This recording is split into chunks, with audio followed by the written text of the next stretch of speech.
ബി.ജെ.പിയിൽ ഇതാ ഒരു വമ്പൻ അഴിച്ചുപണിക്ക് കളമൊരുങ്ങുകയാണ്.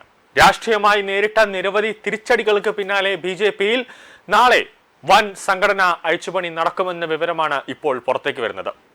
പാർട്ടിയിൽ ഈ വൻ പുനഃസംഘടനയ്ക്ക് തൊട്ടു പിന്നാലെ തന്നെ കേന്ദ്ര മന്ത്രിസഭയും പുനഃസംഘടിപ്പിക്കാനാണ് ബി.ജെ.പി ഉന്നത നേതൃത്വത്തിന്റെ നീക്കം.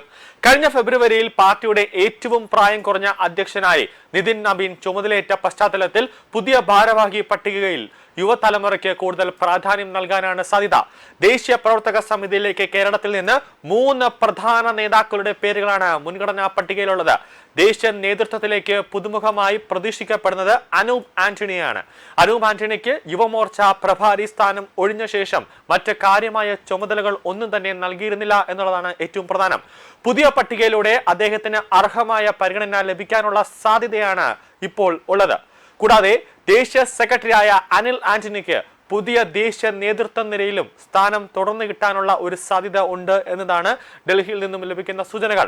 അവസാനഘട്ട സാധ്യതാ പട്ടികയിലുള്ള മുൻ സംസ്ഥാന അധ്യക്ഷനായ കെ സുരേന്ദ്രന് പ്രായപരിധിയിൽ കടുംപിടുത്തമില്ലെങ്കിൽ ദേശീയ രാഷ്ട്രീയത്തിൽ സജീവമായ ചുമതല ലഭിച്ചേക്കും. ഭരണം നഷ്ടപ്പെട്ട കർണാടകയിൽ അധികാരം തിരിച്ചുപിടിക്കാൻ അവിടെ ഒരു മുതിർന്ന നേതാവിന് തന്നെ ചുമതല നൽകാനാണ് ബി.ജെ.പി ഇപ്പോൾ പദ്ധതിയിടുന്നത്. അടുത്ത വർഷം ആദ്യം നിയമസഭാ തെരഞ്ഞെടുപ്പ് നടക്കാനിരിക്കുന്ന ഉത്തർപ്രദേശിൽ വിദ്യാർത്ഥി സമരങ്ങളും രാമക്ഷേത്ര കൊള്ളയും പാർട്ടിയുടെ പ്രതിച്ഛായയ്ക്ക് വലിയ കോട്ടമുണ്ടാക്കിയിട്ടുണ്ട്. നഷ്ടപ്പെട്ട പ്രതിച്ഛായ തിരിച്ചുപിടിക്കാൻ ലക്ഷ്യമിട്ടുള്ളതായിരിക്കും പുതിയ ദേശീയ ഭാരവാഹി പട്ടിക പ്രഖ്യാപിക്കാനുള്ള ഒരു പ്രധാനപ്പെട്ട ഒരു നീക്കം. ദേശീയ ഭാരവാഹി നിർണയം പൂർത്തിയായാൽ ഒട്ടും വൈകാതെ തന്നെ കേന്ദ്ര മന്ത്രിസഭാ പുനഃസംഘടനയും നടക്കും. നിർമ്മല സീതാരാമൻ, ഹർദീപ് സിംഗ് പുരി എന്നിവർ മന്ത്രിസഭയിൽ നിന്ന് പുറത്തേക്ക് പോയാൽ തരുൺ ചുഗ്, രാഘവ് ചന്ധ എന്നിവർക്ക് മന്ത്രിസ്ഥാനത്തേക്ക് നറുക്കു വീഴാനുള്ള സാധ്യത കൂടുതലാണ്. മഹാരാഷ്ട്രയിൽ നിന്ന് ദേവേന്ദ്ര ഫട്നാവിസിനെ കേന്ദ്ര മന്ത്രിസഭയിലേക്ക് പരിഗണിക്കാൻ ശിവസേനയ്ക്കും താല്പര്യമുണ്ട്. മിന്നും വിജയം നേടിയ പശ്ചിമ ബംഗാളിന് മന്ത്രിസഭയിൽ പ്രാധാന്യം നൽകുമെന്ന പ്രധാനമന്ത്രി നരേന്ദ്രമോദിയുടെ വാദത്തിന് ഒപ്പം തൃണമൂൽ കോൺഗ്രസിൽ നിന്നുള്ള എംപിമാരുടെ കൂറുമാറ്റവും ശ്രദ്ധേയമാണ്. നിലവിൽ കേന്ദ്രമന്ത്രിയായിരുന്ന ജോർജ് കുര്യൻ സ്ഥാനമൊഴിയുന്ന സാഹചര്യത്തിൽ കേരളത്തിൽ നിന്ന് അടുത്തതായി ആർക്കായിരിക്കും മന്ത്രിസഭയിലേക്ക് നറുക്കു വീഴുക എന്നതും രാഷ്ട്രീയ കേന്ദ്രങ്ങൾ ഉറ്റുനോക്കുകയാണ്. പുതിയ സംഘടനാ ഘടനയിൽ വൈസ് പ്രസിഡന്റുമാർ, ജനറൽ സെക്രട്ടറിമാർ, അതോടൊപ്പം സെക്രട്ടറിമാർ, ദേശീയ വക്താക്കൾ, പാർട്ടിയുടെ വിവിധ വിഭാഗങ്ങളുടെ തലവന്മാർ തുടങ്ങിയ പ്രധാന ഭാരവാഹികളെ ഉൾപ്പെടുത്തും.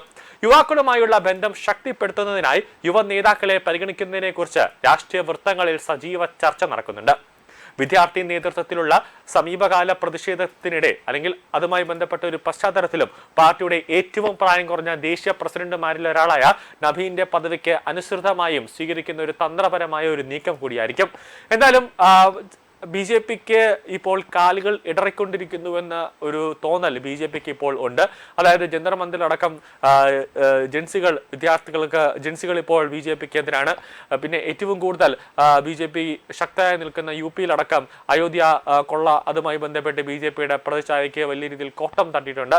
അതൊക്കെ ഒന്ന് ശുദ്ധീകരിക്കണമെങ്കിൽ തെരഞ്ഞെടുപ്പിന് മുന്നേ തന്നെ ജനങ്ങളുടെ മനസ്സിലേക്ക് ബി.ജെ.പിക്ക് ഇതുമായി യാതൊരു ബന്ധവുമില്ല, കുറ്റം ചെയ്തവരെല്ലാം തന്നെ ശിക്ഷിക്കപ്പെട്ടിട്ടുണ്ട് എന്നൊക്കെ ഒരു സന്ദേശം അവിടുത്തെ ജനങ്ങളുടെ മനസ്സിലേക്ക് നൽകണമെങ്കിൽ ഇപ്പോൾ തന്നെ 10 മടങ്ങ് ഹോംവർക്ക് ബി.ജെ.പിയുടെ ദേശീയ നേതൃത്വത്തിന് ചെയ്യേണ്ടതുണ്ട്. അതുകൊണ്ട് തന്നെ ഒരു ശക്തമായ ഒരു ടീമിനെ കൊണ്ടുവരാനാണ് നിതിൻ നബീൻ ഒരു നീക്കം ഇപ്പോൾ നടത്തുന്നത്.